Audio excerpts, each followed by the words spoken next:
Just a roadside tailor. That is what my son wants to bring into the Duke family. A girl who sews wrappers for market women in a shed with no air conditioning. Look at me, Ekaette. Look at my Chief face. Mrs. You will not embarrass this family on that wedding day. I have already Ekaette, handled the dress this white myself. garment. House of Zarah is flying in from Lagos to make the gown, because at least when the cameras come, the world will see one thing that was made by somebody who matters. You will simply wear it I don't and wish to hear smile, another word. and thank God a duke ever looked at you at all. Yes, Ma. Whatever you say, Ma. And the poor seamstress lowered her eyes and said, Yes, Ma. and let the rich woman believe she had won. Which is exactly what a woman does, my people, when she has just been handed, by her own enemy, the single greatest gift of her entire life, and does not yet want anyone to see her smiling. Because Chief Mrs. Enobong Duke had no idea what she had just done. She thought she was hiring a famous designer to shame a poor girl. She had in fact just booked the one woman on this earth who had stolen everything from Ekaette Etim 10 years ago and invited her to stand in the same room in front of the whole world with the one person alive who could prove it. My people, before we talk about the dress that stole the entire show, we must first talk about what was built and about whose hands really built it. Ekaette Etim was, by the time this story finds her, a poor seamstress in a small stall in Wat Market in Calabar, in Cross River State, a single light bulb, a pedal machine older than she was, a hand-painted signboard that read simply, Ekaette's Corner. She sewed for market women and civil servants and schoolgirls, took in wrappers, turned collars, made First Holy Communion dresses for mothers who paid her in 3 installments and sometimes in yams. She was, to every eye that passed her stall, exactly what Chief Mrs. Duke called her, a roadside tailor. But my people, I have learned in telling these stories to never once trust the label the world hangs on a person's door, because the world is lazy, and it reads the door, and it never asks about the hands inside. And the hands inside that shed in Wat Market were, though almost no one now living knew it, among the most gifted hands in the entire history of Nigerian fashion. 10 years before, Ekaette Etim had not been poor. She had been the secret engine of the most celebrated fashion house in Lagos. Let me tell you how that works, my people, because it is one of the oldest and quietest crimes in the world, and it does not look like a crime at all. There is a certain kind of business built on 2 people. One has the face, the confidence, the connections, the voice that fills a room, the gift for making the rich feel they are buying something precious. And one has the hands, the real gift, the eye, the impossible talent that actually makes the precious thing. And the world, which only ever looks at faces, gives all the glory to the one at the front and never once wonders whose fingers were bleeding at the back. The face was a woman named Zarah Coker. The hands were Ekaette. Zarah had the shop on Victoria Island, the accent, the investors, the magazine covers.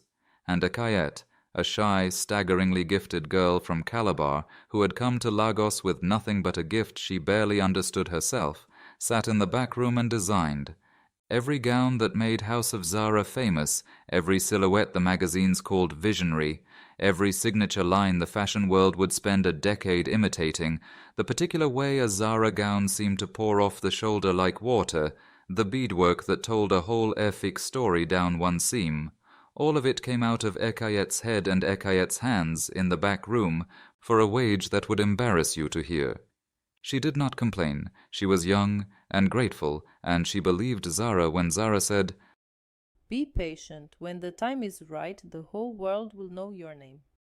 Ekaette believed that the way the gifted so often believe it, because the gifted are usually the last people to understand how much their gift is worth to someone willing to steal it. If you have ever done the real work while someone else took the whole bow, and told yourself to be patient, that your time would come, type Plus the back room in the comments, because Ekaette lived in the back room for 6 years, and her time was not going to come the way she was promised. It was going to come the way these things actually come. Much later, much harder, and in front of far more people. Then Ekaette fell pregnant. The man is not important to this story. He left the way that kind of man leaves, and I will not spend your time on him. What matters is what Zarah did, because a pregnant unmarried girl was, to Zarah, two things at once: a scandal that might touch the brand, and, far more dangerously, a loose thread.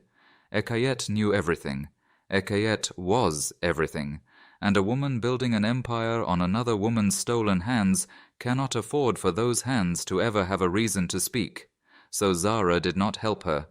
Zarah cut her off. She dismissed Ekaette quietly, paid her a small sum to disappear, made her sign a paper she was too frightened and too broke to understand, a paper that said every design Ekaette had ever made in that back room belonged forever to House of Zarah, and then she did the thing that truly finished it. She put the word out softly in the small world of Lagos fashion that the Calabar girl was difficult, unstable, a thief of ideas herself.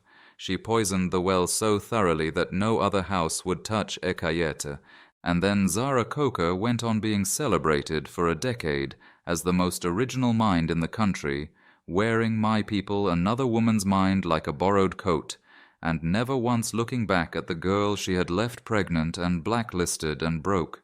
Ekaette went home to Calabar in disgrace, carrying a child and a gift the whole world had just agreed did not belong to her, and there one old woman took her in. Emma Afyong sold gari and dried fish 2 stalls down from where Ekaette's corner would eventually stand. She was nobody's idea of important.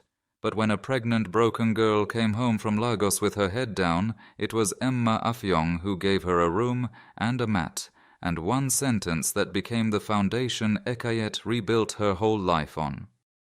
"They took your name, my daughter," the old woman said. "Fine, names can be taken, but did they take your hands? No, then they took nothing that matters. A woman's hands will always find their way back to the truth if she is patient and she keeps using them. Keep using them." So Ekaette kept using them. She raised her daughter, Uduak, in that small room. She opened the little stall. She poured a gift that had once dressed senators' wives into First Holy Communion dresses and market wrappers, and she did it without bitterness, because Emma Afyong had taught her that a gift used in the light, even for the poor, even for yams, stays clean, and a gift wept over in the dark just rots. For 10 years, the greatest designer in Nigeria sewed collars in a shed, and the whole city walked past her every day, and nobody knew. Let me give you one ordinary afternoon from those years, so you can hold what the world was walking past.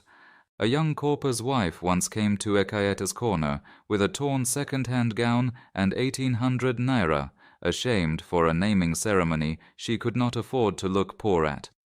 Ekaette took the 1,800 D, and then quietly did 4,000 naira of work, recutting the bodice, hiding the tear inside a panel of beadwork she designed on the spot in 20 minutes, and sent the young woman out looking, as that whole city would one day understand, like she was wearing couture because she was. The woman wept. Ekaette waved it away and went back to hemming a school uniform. Her daughter Uduak, doing homework on an overturned bucket in the corner, looked up and asked, "Mummy, why do you do so much for so little?" And Ekaette said, Because the work does not know how much they paid. The work only knows my hands, and my hands do not know how to lie. My people, that is who was sitting in that shed, and the whole of Calabar drove past her to buy lesser things at 10 times the price, because the whole of Calabar, like the whole of the world, was reading the signboard instead of the stitching. And then Bassi Duke walked into Wat Market, looking for someone to repair his late father's traditional Ifik regalia for a chieftaincy ceremony, because the famous houses had told him the old beadwork could not be restored. And Ekaette restored it so perfectly, with such reverence for a style the big houses no longer understood, that Bassi Duke stood in that shed and felt, for reasons he could not name, that he had walked into the presence of something rare. He came back the next week with nothing to repair, and the week after that, and Bassi Duke, of the old money dukes, fell in love with a roadside seamstress in Wat Market, and did not care who laughed. His mother cared. My people did his mother care. Chief Mrs. Enobong Duke was old Calabar money, or so the whole city believed. The big house on the hill, the pews at the front of the church, the particular way she could make a shop girl feel like an insect with one slow look over her glasses. When her only son announced he intended to marry a market tailor, Enobong Duke went to war, quietly, in the way that women of her position wage war. Not with shouting, but with humiliation, dressed as concern. She could not stop the wedding. Bassi was too firm, and to his real credit, my people, he did not bend on the marriage itself. So Enobong did the next thing.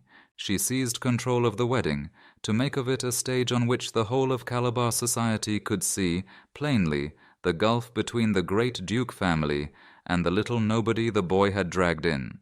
And the centerpiece of that humiliation was the dress. She announced that no roadside tailor would be permitted to make the bridal gown of a Duke wedding. The shame would be unbearable. She would commission a real designer, the best in the country. She was flying in House of Zarah from Lagos, and she told Ekaette to her face, in front of the family, that a girl like her would simply wear what her betters provided and be grateful. Ekaette said, "Yes, Ma." and went home, and sat on Emma Afyong's veranda in the dark for a long time. And then she began very quietly to laugh, and then to weep, and then to laugh again. Because life, my people, has a sense of humor so vast and so patient that when it finally lands the joke, 10 years in the making, you do not know whether to fall down or stand up. The woman who had stolen her entire life was flying to Calabar to dress her at her own wedding in front of the whole world. Now here, my people, is the first turn, and it belongs to Zarah. When the House of Zarah team arrived in Calabar for the first fitting, Zarah Coker came herself. A Duke wedding was worth the personal touch, worth the photographs, worth the story of the great Lagos designer gracing the provinces. She swept into the Duke mansion in dark glasses and importance, and she was introduced to the bride, and the bride lifted her eyes, and Zarah Coker looked into the face of Ekaette Etim for the first time in 10 years, and the great designer's practiced smile froze on her face like ice forming on water. My people, I want you to understand what Zarah understood in that single second, because it is the whole hinge of everything that follows. She had not come to dress a nobody. She had come to dress the one living person on earth who knew that House of Zarah was a lie. The girl she had blacklisted and buried was about to be the most photographed bride in Calabar that season, surrounded by press, by society, by the very fashion world that worshipped Zarah, and that girl knew everything. In 10 years, Zarah had never once feared exposure, because she had made sure the only witness was too poor and too disgraced to ever be believed. And now the witness was marrying a duke. Ekaette, Zarah said very softly so the dukes would not hear. how wonderful. Don't we have a great deal to catch up on? "We do," said Ekaette, just as softly, threading a needle without looking up.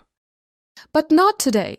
Today, you are here to make my dress. Make it well, Zarah. Everyone will be watching."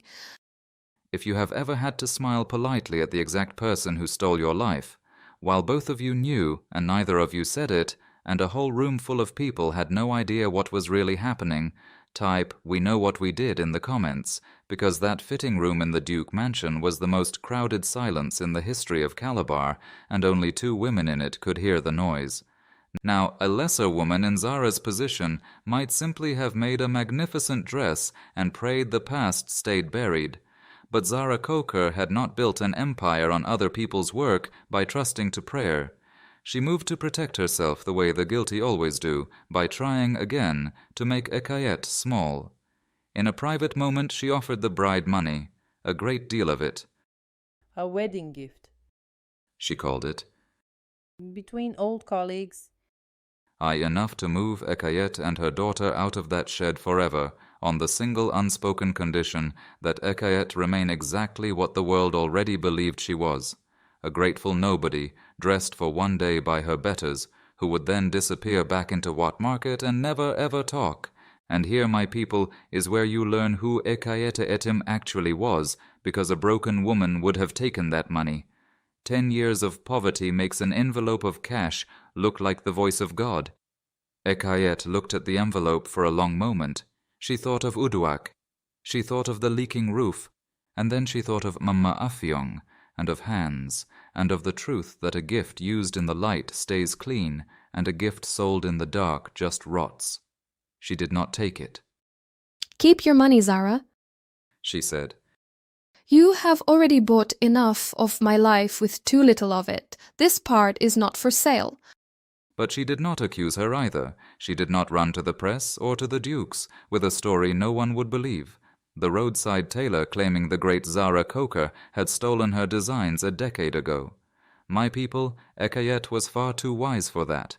She knew the oldest rule of the powerless against the powerful: never make an accusation you cannot prove, because a failed accusation only makes the liar stronger and the truth-teller a laughingstock forever. Zarah had the paper Ekaette had signed. Zarah had the reputation. Zarah had 10 years of magazine covers. An accusation was a war Ekaette would lose, so Ekaette did not plan to accuse Zarah Coker of anything. She planned to do something far more devastating, and far quieter, and completely unanswerable. She planned to let the work speak. Publicly, Ekaette was the picture of a grateful bride. She attended Zarah's fittings. She let the great designer drape her in a genuinely spectacular gown. For Zarah, terrified now, was making the dress of her life, determined that her genius would blaze so bright at this wedding that no whisper could ever survive beside it. And Chief Mrs. Duke was triumphant and told all of Calabar that her son's little tailor would at least be made presentable by real talent. But at night, in the back of Emma Afyong's compound, with 2 of her market apprentices and 1 hurricane lamp, Ekaette Etim made another dress, her own, in secret. They worked only after the market slept, my people, by 1 hissing lamp, so that no word could ever reach the Duke house. Ekaette's 2 apprentices, young Nasikak and a quiet girl named Afyong Abasi, named for the old woman herself, held the beadwork to the light while their teacher's hands moved in a way they had never once seen in all their years at Ekaette's corner, because they had only ever watched her sew for the market, and now they were watching her sew for her life. There is a thing that happens, my people, when a great gift that has been kept small for a decade is finally, for one night, allowed to stand up to its full size. It is almost frightening to be near. The apprentices said afterward that they barely spoke on those nights, that it felt less like sewing and more like watching a river that had been dammed for 10 years, remember, all at once, that it was a river. Ekaette did not sleep. She did not need to.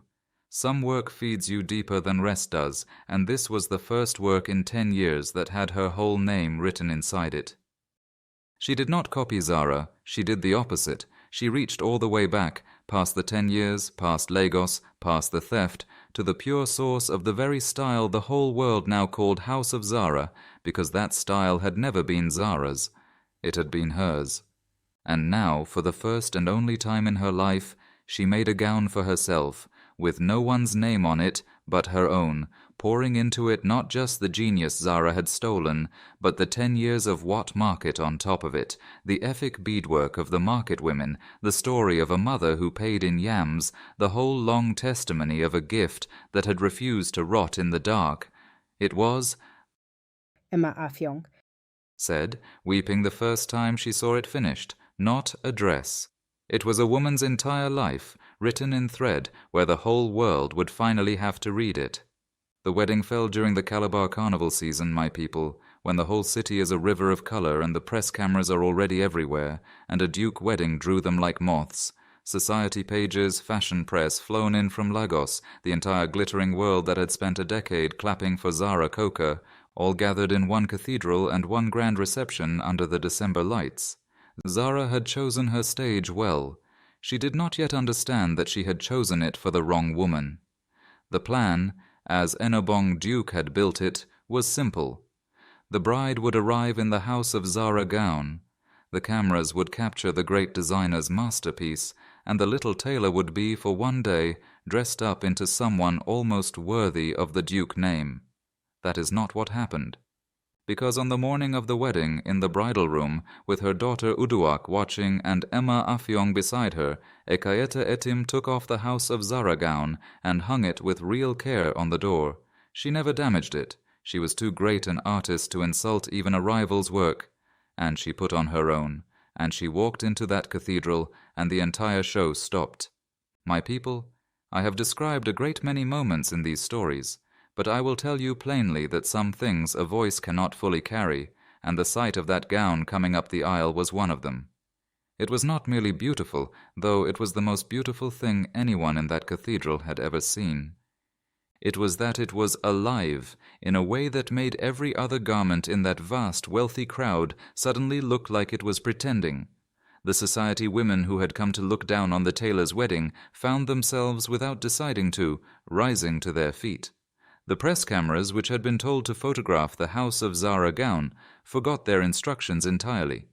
And in the third pew, Chief Mrs. Enobong Duke sat with her mouth slightly open, watching the roadside tailor she had tried to shame float past her, wearing something that no amount of Duke money could have bought, because it could not be bought at all. It could only be made by a particular pair of hands that the whole city had walked past for 10 years. But the show did not truly stop until one woman in that crowd understood what she was actually looking at.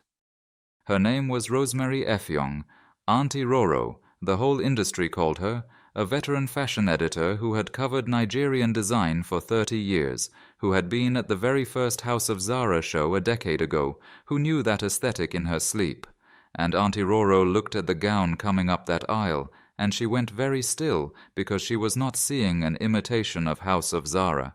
She was seeing the source of it. She was seeing the hand that House of Zarah had spent 10 years imitating, purer, older, unmistakably original, the real spring from which that whole famous river had been drawn. And 30 years of expertise told Rosemary Efyong, in one cold thunderclap instant, a truth she would build the rest of her career on speaking. The woman walking up this aisle in what market thread was the true author of the most celebrated style in the country, and the woman sitting in the good seats under her designer sunglasses had been wearing another person's genius as a coat for 10 years. And this, my people, is the second turn, and it is the one that broke Zara Coker's empire, not a lawsuit, not an accusation, but recognition in public by the one set of eyes that could not be fooled and could not be bought. Auntie Roro did not shout it in the cathedral. She was too professional for that. But she found Ekaette at the reception, and she did not ask the polite questions. She asked one real one, quietly, looking straight into the bride's face. Who are you, truly? Because I have watched fashion in this country for 30 years, and I know whose hand made that dress, and it is the same hand that made House of Zarah famous, and it has never once, in 10 years, been Zara's. So I am asking you, my daughter, and I will print whatever you are brave enough to tell me. Who are you, and what did that woman do to you? And Ekaette Etim, who had waited 10 years and had refused to make an accusation she could not prove, looked across the reception at Zara Coker, who was watching this conversation with the face of a woman watching her own house catch fire, and understood that she no longer needed to accuse anyone. The dress had done it. The work had testified. All Ekaette had to do now was simply, finally tell the truth to a woman with the power and the will to print it, with the undeniable evidence walking around the room on her own body. So she told it, all of it, the back room, the stolen designs, the pregnancy, the blacklisting, the paper signed in fear, 10 years of a genius sewing collars in a shed while her own mind sold magazine covers in Lagos under another woman's name. Let me tell you how it ended, my people, because this reckoning had been 10 years arriving, and it did not arrive by halves. Rosemary Efyong went to work, not with rumor, but with the patient, deadly thoroughness of a great journalist who has finally caught the story of her career. And here is the thing about a lie that has stood for 10 years. It is only ever as strong as the belief that no one can see the source. Once Auntie Roro published the side-by-side of Ekaette's wedding gown against a decade of House of Zarah, the testimony of 2 old assistants who had always known who really worked in that back room, the tracing of that unmistakable Efik beadwork to Calabar and not to Victoria Island. The empire did not fall in a courtroom. It fell in the only place a fashion empire truly lives, in the eyes of the people who had believed in it. The magazine covers turned to ash. The investors, who can forgive many things but never being made to look like fools, withdrew. And Zara Coker, who had spent a decade as the most celebrated original mind in the country, spent the following years learning that a reputation stolen from another woman's hands rests, always, on the hope that those hands stay hidden, and that when they finally step into the light, at a wedding, in front of everyone, there is no lawyer alive who can put the genie back. She was not jailed. Ekaette never even sued her in the end. She did not have to. Zara Coker simply became, in the mouth of every person who had once envied her, the woman who stole the tailor's life. And that, my people, is a sentence with no appeal and no parole. And here, my people, is the third turn, the one tied to the very laughter this story began with. For as the truth came out, Chief Mrs. Enobong Duke did the thing that grasping, image-obsessed people always do. She flipped instantly and shamelessly from despising Ekaette to adoring her, now that the whole country was calling her daughter-in-law a genius. Suddenly the roadside tailor was "my brilliant Ekaette," and Enobong was telling the society pages she had always seen the girl's rare gift. The very woman who, weeks before, had forbidden that gift from touching its own wedding dress. But an old truth came out in the wash of it all, and it came from Ama Afyong, who was older than everyone and forgot nothing. Enobong Duke was not old Calabar money at all. 50 years before, Enobong had been a barefoot fish seller's daughter from a creek village, a girl who had sewn her own single good dress by hand, who had married up and spent an entire lifetime terrified that someone, some day, would see the poor girl she had buried under the big house on the hill. That, my people, that was the real reason she had raged so hard against the seamstress. It was never really about protecting the Duke name from a poor girl. It was about not having to sit across a dinner table, for the rest of her life, from a living reminder of the poor girl she herself had once been. The loudest mocker of the poor seamstress was a poor seamstress who had spent 50 years running from her own hands. Cruelty, my people, is so often just fear wearing a bigger dress. The people who laugh hardest at where you come from are, more often than you would ever guess, terrified you can see where they came from too. I have watched it more times than I can count, and it is worth naming plainly, because it will save you a great deal of pain if you learn to spot it. The one who sneers hardest at the poor is very rarely the person who was always rich. The person who was always rich barely notices the poor at all. It is the one who climbed, and who lies about the climb, who cannot bear the sight of the ladder. Enobong Duke had spent 50 years afraid of a girl exactly like Ekaette, because a girl exactly like Ekaette was who she saw every morning in the mirror before the powder went on. She was not protecting the Duke name from Ekaette. She was protecting herself from her own reflection. And the day Ekaette floated up that aisle in a gown no Duke money could buy, what broke in Enobong was not her snobbery, it was her disguise. Ekaette married Bassie Duke, for Bassie, understand, had been true. He had loved the tailor when she was only a tailor, had defied his mother for her when she was nobody, and a man who chooses you before the world claps for you is a man worth keeping. But she did not marry him as a rescued nobody, grateful to be allowed into a great family. She married him as Ekaette Etim, at last under her own name, the most talked-about designer in the country, on ground that was finally, completely, her own. When Enobong Duke tried, gushing, to welcome her brilliant daughter-in-law into the family, Ekaette answered her gently and with a grace that was its own kind of blade. Thank you, Ma. I am the same woman I was the day you told me I would only ever wear what my betters made. My hands have not changed. Only your opinion of them has. I forgive you for that, but I will never again let anyone's opinion of my hands tell me what they are worth. She opened her own house, House of Etim, her own name on the door in letters taller than she had ever dared dream in the back room in Lagos, and the whole industry that had spent a decade clapping for the thief relearned, garment by garment, whose gift it had actually been admiring all along, and she did not forget the old woman who had told her, 10 years before, with everything lost, that hands could not be stolen.